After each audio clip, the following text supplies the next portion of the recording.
Nova série, e eu estou bem empolgado para ela, porque eu falei com alguém esses dias, eu tenho tido uma overdose de Efésios, ultimamente, né? Falei com o pastor Macmillan, peguei uns estudos dele também, para a gente aprender um pouco também. Tenho lido bastante, recebi bastante sobre Efésios também, ouvi sobre Efésios também na conferência que nós participamos, tenho estudado, e minha oração tem sido essa, para a igreja, para que Deus possa falar com vocês assim como Ele tem falado comigo através do livro de Efésios, porque Ele tem literalmente me trazido lágrimas aos olhos, assim, quando eu olho para a palavra do Senhor e quando eu a interpreto e eu consigo entender com a capacitação do Espírito Santo. Tem sido uma viagem um tanto quanto encorajadora, mas também desafiadora. Ok? Então vamos lá? Vamos então. Antes de começar, abram suas Bíblias, Efésios capítulo 1, nós vamos começar do verso 1, né? Vamos começar do começo, que é bom, né? Efésios capítulo 1, a partir do verso 1, mas eu gostaria de mostrar um videozinho de 4 minutos para você, tá bom? 4 minutos para vocês entenderem um pouquinho do contexto de Efésios. Em vez de eu estar aqui falando, vocês vão ver no visual mesmo, que vai ficar legal, tá bom? Daiane, coloca pra gente, por favor.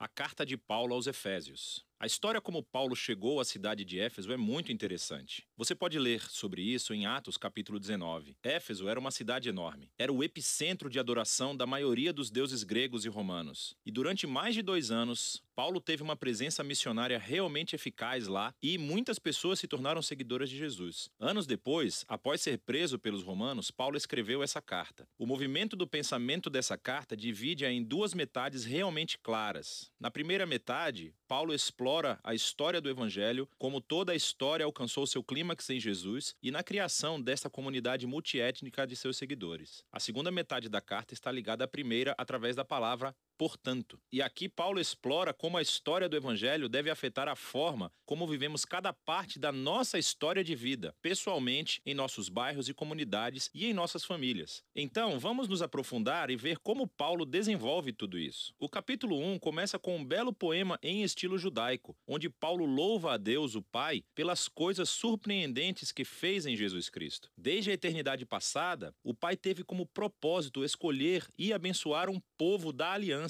Pense aqui na família de Abraão, em Gênesis, capítulo 12, versículos 1 a 3. E agora, através de Jesus, qualquer pessoa pode ser adotada nessa família. A morte de Jesus cobre os nossos piores pecados, os nossos piores fracassos, e em Jesus encontramos a graça de Deus. Na verdade, Paulo diz que essa graça abriu um modo totalmente novo de entendermos cada parte de nossas vidas. Ele diz no capítulo 1, verso 10, que o propósito de Deus era unificar todas as coisas no céu e na terra sob Cristo, que é um título que significa Messias. O plano de Deus sempre foi ter uma enorme família de seres humanos restaurados, unidos em Jesus, o Messias. Esse propósito divino se tornou claro, diz Paulo, quando fomos primeiramente transformados naquela família. E aqui ele está se referindo aos judeus étnicos e à família de Abraão. Mas então Paulo fala sobre vocês, e aqui ele quer dizer não judeus. Todos vocês ouviram sobre Jesus e a salvação através dele, e foram trazidos para essa família pela obra do Espírito Santo. E assim, aqui, ele está se referindo aos eventos relatados nas histórias dos Atos, sobre como o Espírito de Deus reuniu judeus e não judeus em uma única família em Jesus, tal como Deus prometeu a Abraão há muito tempo atrás. Note também como, nesse poema, Paulo começa falando sobre Deus o Pai, e depois sobre Jesus o Filho, e aqui no final sobre o Espírito. Os 3 trabalham juntos quando Paulo conta a história do Evangelho. É muito legal. Depois do poema, Paulo responde com uma oração. Ele ora para que esses seguidores de Jesus não apenas conheçam, mas experimentem pessoalmente o poder do Evangelho. Que eles sejam energizados pelo mesmo poder que ressuscitou Jesus dos mortos e o colocou como a cabeça exaltada de todo o mundo. Agora, no capítulo 2, Paulo retrocede e desenvolve algumas ideias-chave do poema do capítulo 1, especialmente sobre a graça de Deus e essa nova família multiétnica de Jesus. Ele começa recontando a história de como esses cristãos não-judeus conheceram Jesus. Antes de ouvir sobre Jesus, eles estavam fisicamente vivos, mas estavam espiritualmente mortos. Eles estavam presos em uma vida de egoísmo e sem propósito, e estavam sendo enganados pelas forças espirituais do mal. Mas, surpreendentemente, Deus, em seu grande amor e misericórdia, os salvou. Ele perdoou todos os seus pecados e juntou as suas vidas à vida de ressurreição de Jesus, e ele também os trouxe de volta à vida. E agora, tendo sido criados como novos seres humanos através de Jesus, eles têm a alegria de descobrir todos os novos chamados, propósitos e tarefas que Deus colocou diante deles. Eles não só foram presenteados com a graça de Deus, como também foram convidados para uma nova família. Antes de ouvir sobre Jesus, esses não-judeus não estavam apenas afastados de Deus, eles estavam separados do seu povo da aliança, da família de Abraão. E por uma razão muito prática, os mandamentos da aliança do Sinai formavam uma linha divisória ao redor dessa família. Eles eram como uma barreira que mantinha a maioria dos não-judeus afastados. Mas em Jesus, as leis da Torá foram cumpridas e a barreira foi removida. Os dois grupos étnicos se tornam, como Paulo afirma, uma nova humanidade unificada, capaz de viver em paz. Então, Paulo continua no capítulo 3 a se maravilhar com o papel único que ele teve de espalhar essa boa notícia para o povo não-judeu. E mesmo estando na prisão, ele agradece a Deus pela chance que teve de ver essa família da aliança crescer tanto. Então, Paulo termina a primeira metade da carta com outra oração. Dessa vez, ele ora para que os seguidores de Jesus sejam fortalecidos pelo Espírito de Deus para simplesmente compreender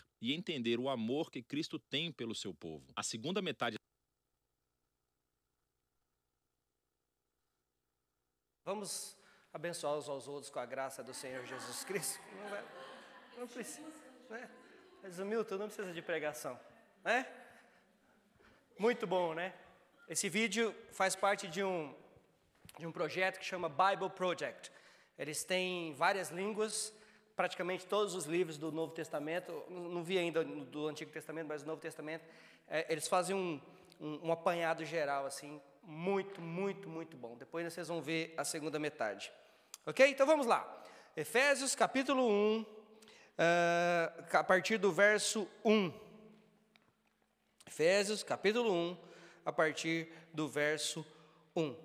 Paulo, apóstolo de Cristo Jesus, pela vontade de Deus, aos santos e fiéis em Cristo Jesus que estão em Éfeso. A vocês, graça e paz da parte de Deus, nosso Pai, e do Senhor Jesus Cristo.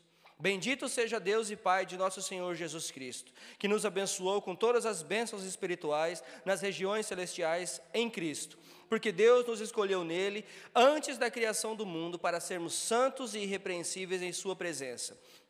Em amor nos predestinou para sermos adotados como filhos por meio de Jesus Cristo, conforme o bom propósito da sua vontade, para o louvor da sua gloriosa graça, a qual nos deu gratuitamente no amado. Nele temos a redenção por meio de seu sangue, perdão dos pecados, de acordo com as riquezas da graça de Deus, a qual ele derramou sobre nós com toda a sabedoria e entendimento. E nos revelou o mistério da sua vontade, de acordo com seu bom propósito, que ele estabeleceu em Cristo. Isto é, de fazer convergir em Cristo todas as coisas, celestiais ou terrenas, na dispensação da plenitude dos tempos. Nele, fomos também escolhidos, tendo sido predestinados conforme o plano daquele que fez todas as coisas segundo o propósito da sua vontade, a fim de que nós, os que primeiro esperamos em Cristo, sejamos para o louvor da sua glória. Quando vocês ouviram e creram na palavra da verdade, o evangelho que os salvou, vocês foram selados em Cristo com o Espírito Santo da promessa, que é a garantia da nossa herança até a redenção daqueles que pertencem a Deus, para o louvor da sua glória. Amém, amém, amém. Então, vamos lá. Éfeso, como nós vimos, capital da província romana na Ásia Menor, hoje conhecida como Turquia. Era uma cidade portuária de grande importância política, comercial e educacional. Ali estava então localizado o templo da deusa da fertilidade, Ártemis, em grego, ou Diana, para os romanos. Paulo, sem nenhuma sombra de dúvida, apesar de um ou outro aí ter falado que talvez essa carta não fosse de Paulo, mas ele mesmo se declara, Paulo, apóstolo de Cristo Jesus, ele mesmo diz, sou eu mesmo, aí eu mesmo que estou escrevendo, né? Sou eu mesmo que estou escrevendo, então Paulo diz que ele mesmo escreveu a carta, da sua prisão em Roma, entre os anos de 60 e 62 depois de Cristo. É por isso que ela é, juntamente com Filipenses, Colossenses e Filemão, chamada a Epístola da Prisão. Paulo ficou na igreja de Éfeso durante aproximadamente 3 anos. Depois de Paulo, como vocês sabem, ele mesmo recomenda o seu filho na fé, Timóteo, para ser o pastor da igreja em Éfeso. E depois de Timóteo, provavelmente o apóstolo João também foi pastor dessa igreja. Pai, essa igreja foi bem dotada, hein, de pastor. Paulo, Timóteo e João. Que bênção, hein? Então, a carta de Efésios, irmãos, ela é considerada como uma das obras-primas de Paulo e da sua teologia. Ok? Uma das obras de arte que Paulo escreveu. De maneira muito clara e objetiva, como nós vimos no vídeo aí que nós acabamos de ver, Paulo, ele contrasta muito bem nós entendermos o Evangelho e vivermos o Evangelho. É teologia em prática. É fé em ação. Teologia em prática. Os 3 primeiros capítulos, como nós vimos, Paulo vai falar da teologia. Paulo vai confirmar quem nós somos, por que nós somos e como somos herdeiros em Cristo Jesus. Dos capítulos 4, 5 e 6, Paulo vai falar, bom, já que vocês são, isso que eu disse, que nós confirmamos que vocês são, portanto, vocês devem viver dessa maneira. Ou seja, esse verbo de ligação aí, o portanto, essa palavra que Paulo usa para ligar um ponto ao outro. Então, Paulo diz, olha, porque vocês são, vocês devem viver assim. E é isso que nós vamos estar estudando, ok? John Stott, num de seus comentários no livro de Efésios, ele declarou o seguinte, a carta aos Efésios é um resumo muito bem elaborado das boas novas do cristianismo e de suas implicações. Ninguém pode lê-la sem ter sem ser compelido a adorar a Deus e ser desafiado a melhorar a sua vida cristã. Ninguém ao ler Efésios pode deixar de ser compelido a adorar a Deus e ser desafiado a melhorar a sua vida cristã. Pensando nisso, orando a respeito disso, que eu fui impelido também a estudarmos essa carta junto. E isso já não vem de hoje, já vem de alguns meses, porque ainda no ano passado, quando nós nos reunimos orando a respeito, Efésios capítulo 4, verso 15, veio à mente. E esse, na verdade, é o tema do ano aqui para nós em Cliff Oak Church. Antes, seguindo a verdade, em amor, cresçamos em tudo naquele que é o cabeça, Cristo. Então, estamos falando aqui de amadurecimento, crescimento espiritual. E é impossível falar de amadurecimento ou crescimento espiritual sem citar Efésios. Porque amadurecimento é exatamente isso, doutrina em prática, conhecimento teológico e vida de acordo com esse conhecimento. Vamos ver então que nos 3 primeiros capítulos, e nós vamos começar hoje, o capítulo 1, Paulo fala da doutrina. Então vamos lá, começando com o verso 1. Paulo, apóstolo de Cristo Jesus, pela vontade de Deus, aos santos e fiéis em Cristo Jesus que estão em Éfeso. Acho importante frisar aqui, não vou me afundar ou me aprofundar muito nesse assunto, mas é importante frisar que os apóstolos de hoje, ou que se intitulam apóstolos de hoje, são baseados apenas em suas palavras ou na palavra de alguém. Ou seja, eles se intitulam apóstolos ou eles são ordenados apóstolos por outrem. Ok? Então, Paulo deixa claro que o seu chamado para ser apóstolo vem diretamente de Cristo. Apóstolo de Cristo pela vontade de Deus. Essa palavra apóstolo, ela é usada de três maneiras no Novo Testamento, ok?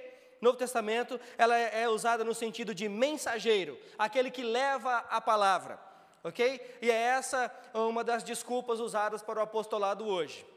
Ok, então chama de mensageiro, chama de missionário, chama de pregador, mas não, tem que ser apóstolo, né? Porque dá um ar de superioridade, né? Então, essa palavra, ela tem essa conotação de mensageiro. Então, e também o sentido de ser enviado, ou ser um missionário. São homens enviados pela igreja para anunciar, para pregar o evangelho. E o terceiro ponto é apóstolo no sentido legal, como sendo um procurador, aquele que tem autoridade no lugar daquele que o enviou. Por exemplo, eu sou enviado por Cristo, então eu tenho autoridade no nome de Cristo para falar das boas novas de Cristo. Amém? Então, nesse sentido. Então, historicamente, nós sabemos também que existem, vamos dizer assim, algumas condições para você poder ser chamado de apóstolo. Ok? Uma delas, e a principal delas, é que eles deveriam ser chamados pelo próprio Cristo. É Cristo quem chama para ser apóstolo. Não sou eu quem chamo, não sou eu que acho. Pessoal, pastor Macmillan, eu vou te visitar amanhã e te digo, pastor Macmillan, eu acho que o Senhor Jesus te chamou para ser apóstolo. Eu te dou um anel no dedo, e te chamo aqui no próximo domingo, então eu te declaro apóstolo. Você faria o que comigo, pastor? Pois é. Não responda, não responda. Você me conta amanhã no café, ok?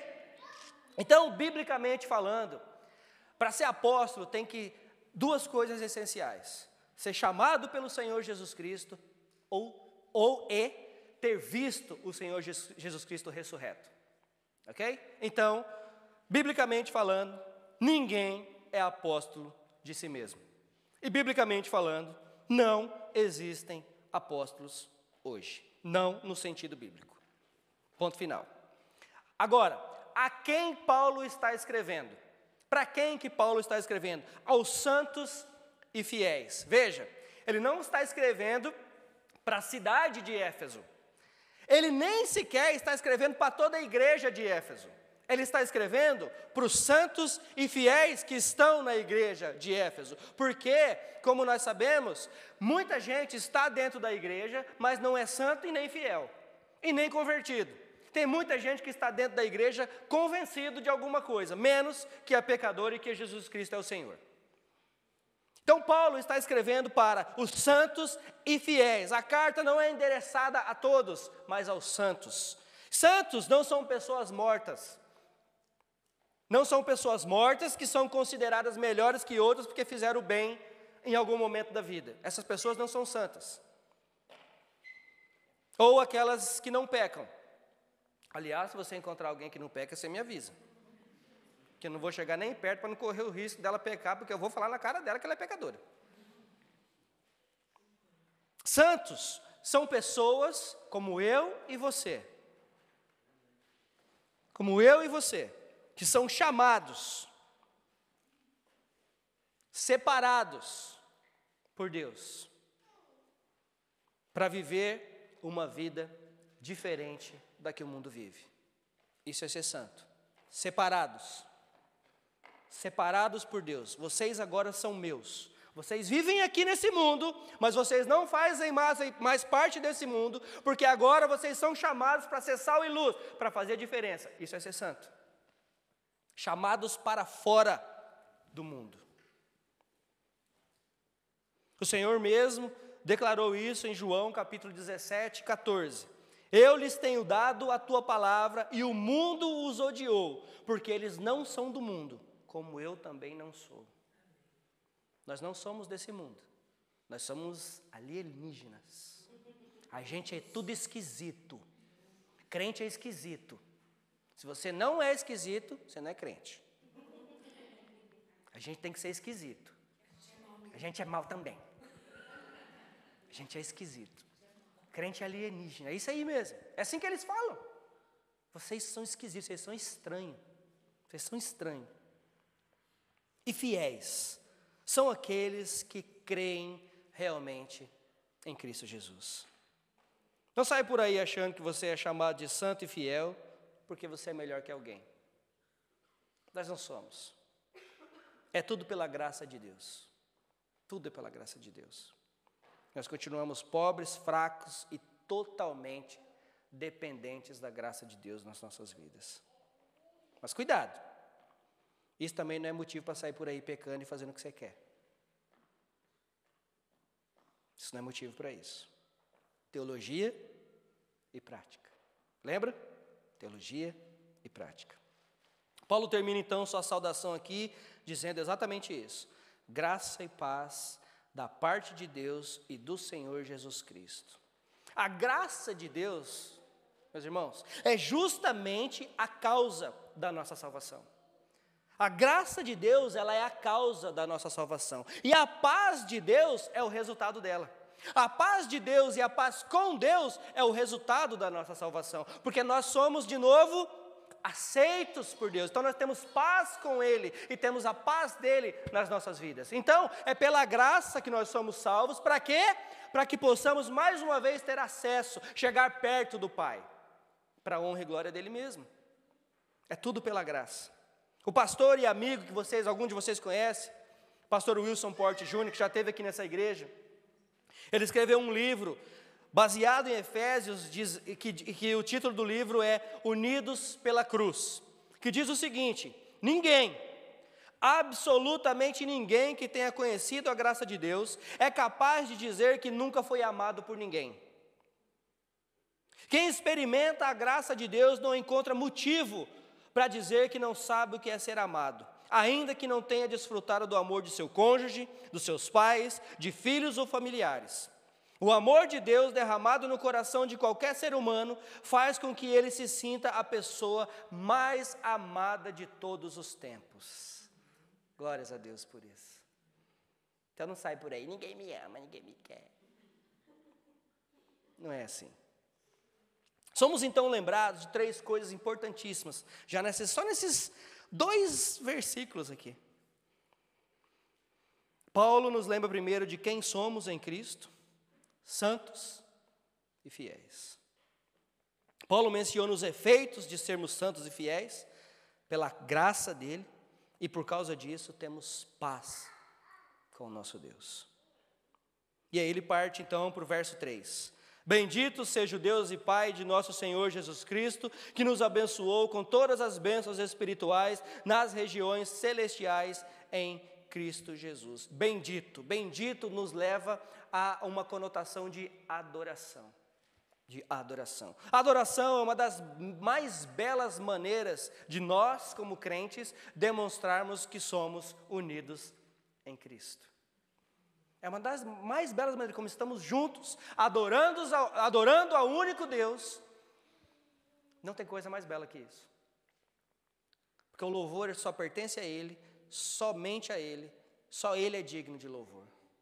É por isso que estamos aqui. Paulo, lembre-se, Paulo está preso por causa e pela causa de Cristo. Em nenhum momento, pelo menos aqui nesse pedaço, ele menciona em algum lugar, mas não aqui, em nenhum momento ele reclama, ou ele fala, ou lamenta da sua situação. Pelo contrário, o louvor é todo para Deus. Adoração, irmãos, não diz respeito tanto quanto as músicas que nós cantamos, mas sim das nossas atitudes. Nós podemos estar cantando e não estarmos verdadeiramente adorando. Como nós podemos estar arrumando cadeira, passando uma roupa, limpando o chão e estarmos adorando a Deus. Porque a adoração vem daqui. Ou melhor, daqui. Que é daqui que vem. Né? Que aí passa para cá, que é do nosso íntimo. Então, adoração não significa sair por aí cantarolando. O Senhor Jesus mesmo disse o que ele estaria atrás de verdadeiros adoradores que o adorassem em? Não é com a língua e com o violão, não?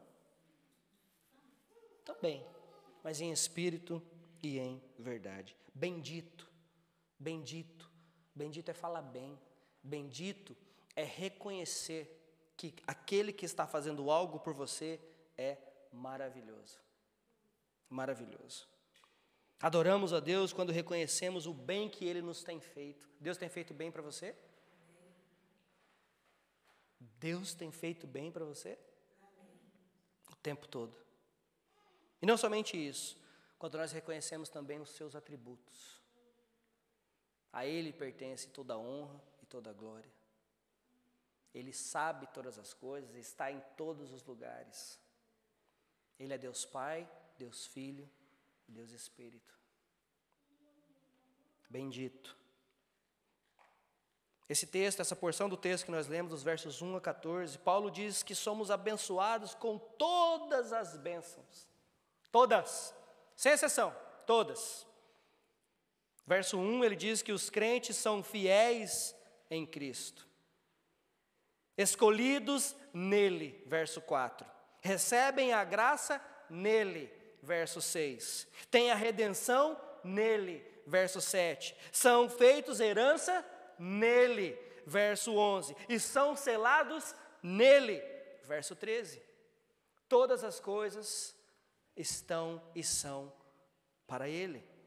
Se queremos realmente evidenciar Cristo em nossas vidas, devemos então nos submeter totalmente a Ele. A Ele. E aí Paulo fala das bênçãos. Essa água aqui é minha, não?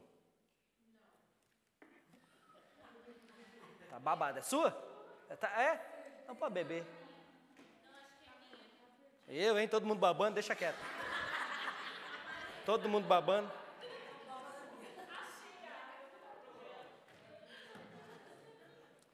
Toma sua água babada aí, ó. Obrigado. Obrigado. Então vamos lá, para as bênçãos. Vamos falar então dessas bênçãos. Dos versos 4 a 6, Paulo diz aqui: porque Deus nos escolheu nele, antes da criação do mundo, para sermos santos e irrepreensíveis em sua presença. Em amor nos predestinou para sermos adotados como filhos, por meio de Jesus Cristo, conforme o bom propósito da sua vontade, para o louvor da sua gloriosa graça, a qual nos deu gratuitamente no amado. Deus nos escolheu. Primeira bênção. Deus foi quem nos escolheu. A doutrina da eleição, irmãos, ela tem gerado muita discussão no meio acadêmico. E não é de hoje. Mas essa doutrina, ela não foi inventada por homens. Ela não foi inventada pelos ismos da vida. Ela é bíblica. A Bíblia diz isso. Ele nos escolheu antes da criação do mundo. Para quê? Para sermos santos e irrepreensíveis. A salvação começa com o Pai, Ele nos escolhe. Amém? A salvação, ela passa pelo Filho, porque é somente pela fé nele que somos salvos. E a salvação, ela é selada com o Espírito Santo, porque a palavra acabou de dizer, nós lemos aqui que a partir que ouvimos e cremos no Evangelho da salvação, somos selados com o Espírito, e a salvação termina com o Pai, porque Ele nos escolheu antes da criação do mundo. Spurgeon argumentava o seguinte, acerca da eleição, e olha que coisa legal. Por que você reclama da eleição divina? Você quer ser santo? Então você é um eleito. Mas se você diz que não quer ser santo, nem viver uma vida piedosa, por que então você reclama de não ter recebido aquilo que você não deseja?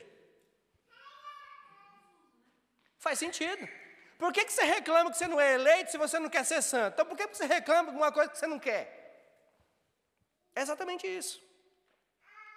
2 Tessalonicenses 2,13 nos diz: mas nós devemos sempre dar graças a Deus por vocês, irmãos amados pelo Senhor, porque desde o princípio Deus os escolheu para serem salvos mediante a obra santificadora do Espírito e a fé na verdade. Desde o princípio. Não podemos cair no erro e achar que somente somos abençoados quando algo de bom acontece nas nossas vidas. Nós somos abençoados porque somos escolhidos por Deus. Não importa o que você está passando, não importa o que você está vivendo, não importa o problema que você está enfrentando, você é abençoado, porque você está em Cristo. Você foi escolhido por Ele, você foi salvo por Ele. Nós choramos, argumentamos, murmuramos, mas você é abençoado. Eu sou abençoado, sempre. Esse era um pensamento judaico no Antigo Testamento, ok? Antes de Cristo. Choveu, glória a Deus, estou sendo abençoado. Vai nascer as plantas, vai nascer os vegetais para a gente comer. Não choveu, Deus está bravo com a gente. Tem comida, glória a Deus, Deus seja louvado, Deus está feliz com o nosso comportamento. Não tem? Alguma coisa nós fizemos de errado, Deus está bravo. Não era assim? Era assim. Olho por olho, dente por dente. Você faz o bem, recebe o bem. Faz o mal, recebe o mal. Era assim. Mas Cristo vem, cumpre toda a lei e diz, agora é pela graça. Nós estamos fazendo aqui uma nova aliança. É pela fé. É pela fé. Não há o que você possa fazer. Não há o que eu possa fazer para que eu possa merecer algo de Deus. É tudo pela graça. Tudo pela graça. O texto ainda diz que o Pai nos abençoou nas regiões celestiais. Paulo está falando de origem. Foi lá que começou e é lá que vai terminar. Começou lá, passa por aqui e termina lá. Sempre. Sempre. Verso 5, nós vamos falar agora das bênçãos da adoção. Nos tempos de Paulo existia uma lei chamada pátria potestas, que significa que o pai possuía poder absoluto sobre os seus filhos. Se o pai quisesse criar os seus filhos, ele criava. Se o pai quisesse dar o seu filho para alguém, ele dava. Se o pai quisesse escravizar o seu filho, ele escravizava. Porque o pai tinha absoluta autoridade sobre os seus filhos. É exatamente essa palavra que Paulo está usando. Se ele quisesse matar os seus filhos, ele podia. Pasmem. Ele podia fazer isso. Adoção, então, significa passar o poder de paternidade para outro. Para outro. Paulo, então, nos lembra de quem éramos, a quem pertencíamos e quem somos agora e a quem pertencemos. Antes éramos escravos, antes éramos filhos do diabo, mas agora o Senhor Jesus tem uma procuração, o Senhor Jesus nos adota e agora somos filhos amados de Deus. Somos família em Cristo, unidos pelo sangue de Cristo. Somos agora lavados e remidos pelo sangue do Cordeiro. Éramos, mas agora somos. Quem você tem sido? Quem sou eu em Cristo Jesus? Eu sou adotado. Você tem pai? Você tem mãe? Não importa. O que importa é que nós somos adotados pelo Pai, através de Cristo, através da fé em Cristo Jesus. Deus, por causa da fé que nós temos no seu Filho, nos aceita. Por quê? Para quê? Para o louvor da sua glória. Não somos salvos para ser felizes, viu? Você não é salvo para ser feliz. Quer ser feliz? Continua na vida que você está, então. Porque se você vir para Cristo, você não vai ser feliz, não. Pelo contrário. Ele diz que nós vamos ter tribulação, vamos sofrer perseguição, tem que carregar a sua cruz. Quer ser feliz? Fica como está. É igual quem não é casado. Tem gente que fala que quer casar para ser feliz. Sabe de nada. Sabe de nada. Quero casar para ser feliz. Fica solteiro, bobo. Casa não. Né, Iona? Aí, Iona. Casa não. Irmãos, amigos, nós não vamos ser felizes. Não no sentido que nós achamos. Não nesse sentido. Nós somos felizes porque somos salvos. Nós somos felizes porque pertencemos a Deus. Nós somos felizes porque nós somos felizes, porque a alegria do Senhor é a nossa. Pronto. Por isso nós somos felizes. Nós somos salvos para glorificar a Deus, não somente com os nossos lábios, mas com as nossas vidas. E para glorificar a Deus com os lábios e com as vidas, nós não vamos ser felizes. Não vamos. Então nós já vimos a bênção da escolha, nós vimos a bênção da adoção, e agora nós vamos falar das bênçãos no Filho. As bênçãos que nós temos em Cristo Jesus. Versos 7 a 12. Versos 7 a 12. Nele temos redenção por meio de seu sangue, o perdão dos pecados de acordo com as riquezas da graça de Deus, a qual ele derramou sobre nós com toda sabedoria e entendimento, e nos revelou o mistério da sua vontade de acordo com o seu bom propósito, que ele estabeleceu em Cristo, isto é, de fazer convergir em Cristo todas as coisas, celestiais ou terrenas, na dispensação da plenitude dos tempos. Nele fomos também escolhidos, tendo sido predestinados conforme o plano daquele que faz todas as coisas, segundo o propósito da sua vontade, a fim de que nós, os que primeiro esperamos em Cristo, sejamos para o louvor da sua glória. Todas as bênçãos que recebemos do Pai são nos dadas através do Filho. João 15,16 diz: vocês não me escolheram, mas eu os escolhi, para irem e darem fruto.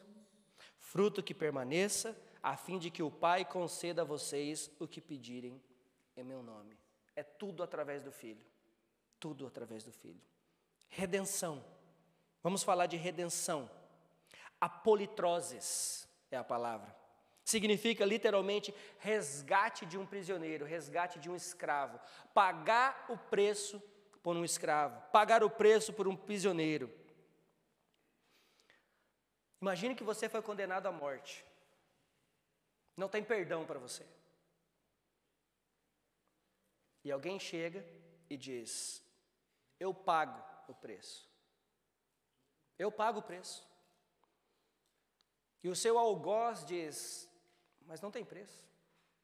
Você pode me dar o que você quiser, não tem preço.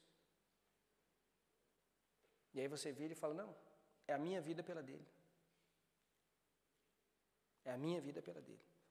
Isso é redenção.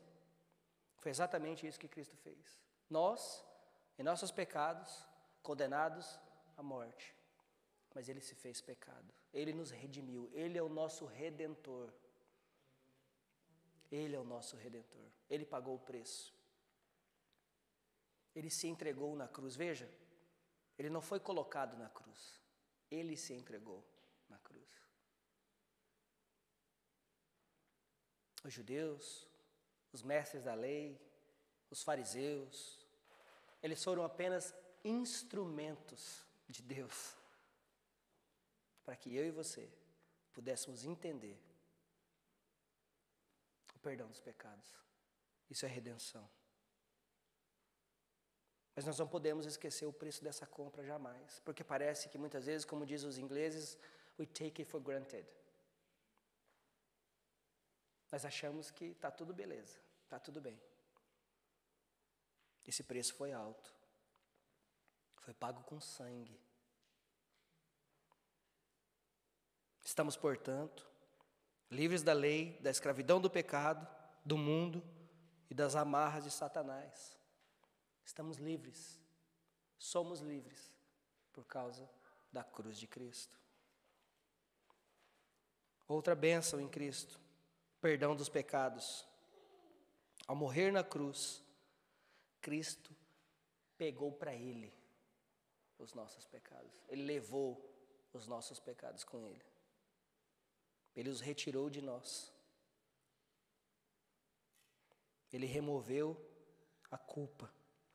João 1,29 diz: Ele é o Cordeiro que tira o pecado do mundo. Ele removeu a nossa culpa. Outra bênção que nós enxergamos aqui, pela vontade de Deus. Por causa de Cristo, nós podemos conhecer a Deus. Aprendemos a agir corretamente.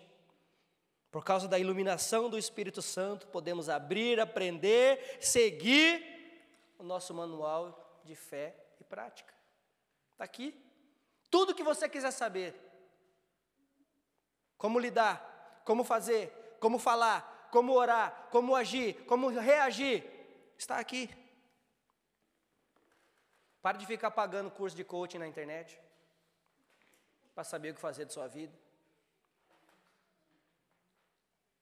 Pior não é ouvir quando é de graça, pior é pagar. Você quer aprender a trabalhar com computador, você quer aprender a fazer curso de Instagram, de não sei o quê, paga um coach, pode pagar. Agora, como viver melhor? Vocês estão de brincadeira comigo. Está aqui, ó, manual, está aqui. Irmãos, não existe outro melhor. Não existe outro melhor. Outra bênção que nós temos em Cristo Jesus, herdeiros. Em Cristo Jesus nós somos herdeiros. 1 Pedro, capítulo 1, versos 1 a 4. Pedro, apóstolo de Jesus Cristo, aos eleitos de Deus, peregrinos dispersos no Ponto, na Galácia, na Capadócia, na província da Ásia e na Bitínia, escolhidos de acordo com o pré-conhecimento de Deus Pai, pela obra santificadora do Espírito, para a obediência a Jesus Cristo e a aspersão do seu sangue. Graça e paz lhe sejam multiplicadas. Bendito, de novo a palavra, bendito seja o Deus e Pai do nosso Senhor Jesus Cristo, conforme a sua grande misericórdia, Ele nos regenerou para uma esperança viva, por meio da ressurreição de Jesus Cristo dentre os mortos, para uma herança que jamais poderá perecer, macular-se ou perder o seu valor, herança guardada nos céus para vocês. Nós somos herdeiros do Pai em Cristo Jesus. E essa herança não pode perecer. Não é como ouro e prata. Essa não perece. Nós temos corrido atrás do vento muitas vezes, irmãos. A gente corre atrás do vento. A gente corre atrás de conquistar coisas, de ter coisas, de fazer coisas. Quando mais nos importa, nós não fazemos. Prostrar os nossos joelhos, com o cara no pó, e glorificar o nosso Pai que tem nos dado todas as coisas. Todas as coisas. E aí nós partimos para o final, então, os versos 13 e 14. Quando vocês ouviram e creram na palavra da verdade, o evangelho que os salvou, vocês foram selados em Cristo com o Espírito Santo da promessa, que é a garantia da nossa herança até a redenção daqueles que pertencem a Deus, para o louvor da sua glória. Selo do Espírito, aqui está o segredo. Se você é santo e fiel, então você é selado pelo Espírito. Como assim, pastor? O pecador ouve o evangelho da salvação. Cristo morreu pelos seus pecados, mas ressuscitou. Ele venceu a morte. Ele levou sobre si os seus pecados. Por causa dele nós temos acesso de volta ao Pai. Pela fé nisso, pela fé nessa mensagem, o pecador confessa os seus pecados, crê nessa mensagem, e o Espírito Santo então o sela. O Espírito Santo o sela. O que é esse selo? O que é esse selo? Esse selo tem a conotação de autenticidade. É como quando precisamos atestar que um documento é oficial. A maioria de nós aqui já fizemos isso. Precisa de um documento. Haja documento para a cidadania italiana, né? Tem documento? Tem documento. Precisa ir lá para o consulado, porque tem que ser selado pelo consulado para dar autenticidade. Esse documento é verdadeiro. É isso que o Espírito Santo faz em nós. Esse é um crente verdadeiro, selado, autêntico. É isso que ele faz em nós. O Senhor Jesus nos comprou, somos agora propriedade dele, estamos selados pelo Espírito Santo de Deus. Romanos 8:9 diz que se alguém não tem o Espírito Santo, não pertence a Cristo. Se alguém não tem o Espírito Santo, não pertence a Cristo. Você pertence a Cristo? Você foi selado pelo Espírito de Deus? Então você é autêntico. Somos autênticos. Esse selo também tem a conotação de possessão, de posse. Nos tempos de Paulo e ainda hoje, quem cresceu na roça? Quem cresceu na roça? Eu não cresci não, mas eu via meu avô fazendo. Quem já viu? Como é que marca o gado? Tem lá as iniciais do dono, um pedacinho de ferro, ele vai lá e esquenta, chega lá e marca o gado. Esse gado me pertence, você está dizendo. Esse é o selo que Cristo coloca em nós. Se você tem o Espírito Santo de Deus, é Jesus falando para você: você me pertence. Você é meu. Você é meu. O Senhor é meu e eu sou dele. E eu sou dele. Aqueles selos, ou essas marcas, elas são externas, na pele. A marca do Espírito Santo é aqui. Não é na pele. Não é uma cicatriz. Ela é aqui, no mais íntimo do nosso ser. Essa é a marca do Espírito Santo. O Espírito Santo também nos dá a garantia que Ele jamais nos abandonará. Jamais. Nós saímos de perto dEle. Ele não sai de perto de nós.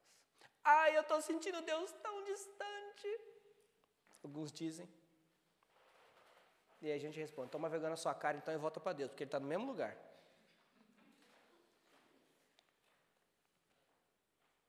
É ou não é verdade?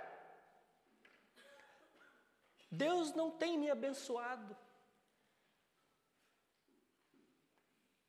Deus não tem feito o que eu quero. Que bom. Olha lá, até o menino riu lá no fundo. Que bom que Ele não tem feito o que eu quero. É a garantia de que Ele não nos abandonará. Nesse processo todo de amadurecimento, crescimento e tudo mais, nós passamos por 3 estágios. Eu já falei sobre isso, o pastor Kleber já falou sobre isso, acho que o pastor Macmillan já falou sobre isso. Que nós somos salvos, redimidos, perdoados, como diz o verso 7. Nós estamos sendo salvos, esse é o processo de santificação. Nós estamos sendo salvos. Romanos 8,14 diz: porque todos que são guiados pelo Espírito de Deus são filhos de Deus, guiados pelo Espírito de Deus. Nós estamos sendo salvos. E seremos salvos de uma vez por todas, quando o Senhor Jesus voltar para nos buscar, na glorificação. Seremos glorificados com Ele, seremos de uma vez por todas. Estaremos de uma vez por todas com Ele. Aí não vai ter que esperar mais nada, né, Diego? Não vai ter mais ansiedade, não vai ter mais choro, não vai ter mais pecado. Seremos perfeitos com Ele, para a glória dEle. Irmãos, todas as bênçãos, elas vêm de Deus, através do Filho, e são confirmadas pelo Espírito. Todas elas. Todas as bênçãos. Especialmente, exclusivamente, a da salvação. Ela é demonstração da graça de Deus nas nossas vidas. E digo mais, todas as bênçãos, elas têm um propósito. E o propósito é dar glórias a Deus.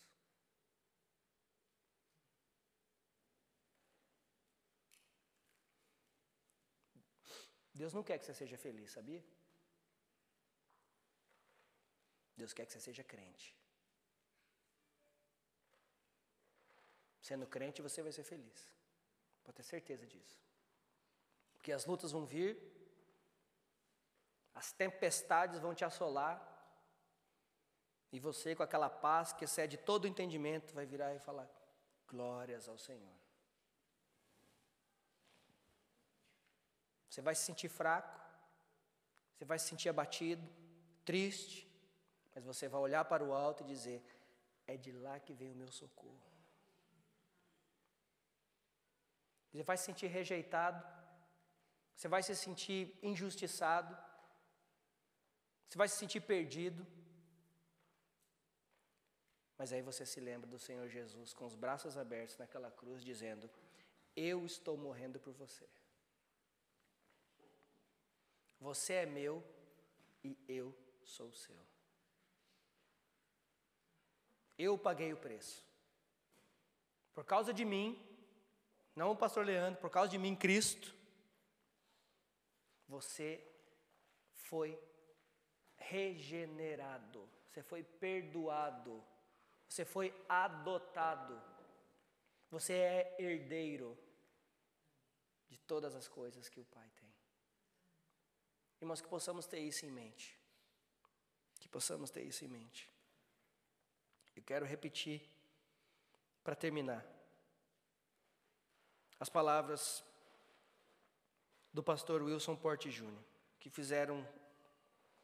mexeram com a minha cabeça, capacidade de pensar e com as minhas lágrimas. Ninguém, absolutamente ninguém, que tenha conhecido a graça de Deus é capaz de dizer que nunca foi amado por alguém. Quem experimenta a graça de Deus não encontrará motivo para dizer que não sabe o que é ser amado. Ainda que não tenha desfrutado do amor de seu cônjuge, pais, filhos ou familiares. O amor de Deus derramado no coração de qualquer ser humano faz com que ele se sinta a pessoa mais amada de todos os tempos. De todos os tempos. Esse é o amor de Deus por nós, que entregou o seu único Filho, para que todo que nele crê não pereça, mas tenha a vida eterna. Você crê nesse Cristo? Então você é selado com o Espírito. Então que possamos viver de acordo com esse selo, que nós pertencemos a Ele, nós estamos representando Ele e devemos glorificar a Ele. Amém? Vamos orar? Vamos levantar?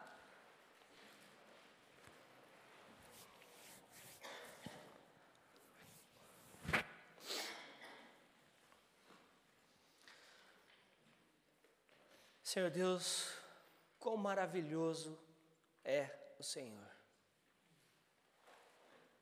Senhor, nós não entendemos o Teu amor.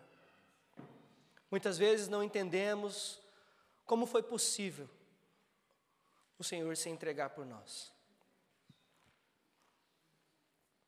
Muitas vezes não entendemos, não queremos entender, dizemos que não sentimos, dizemos que não conseguimos.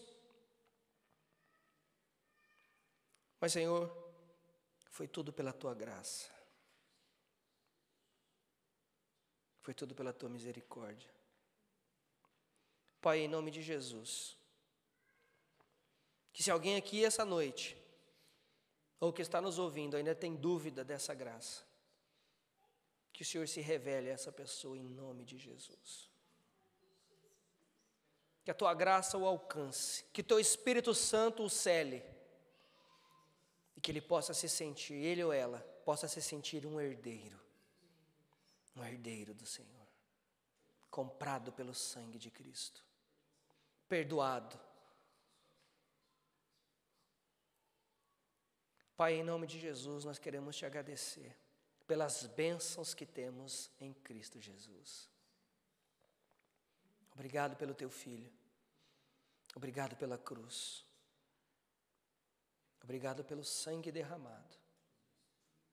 Bendito és tu, o único, o Deus verdadeiro, o único, bendito das nossas almas, o único, digno de ser adorado, o único, digno de ser glorificado, o único, digno de ser exaltado.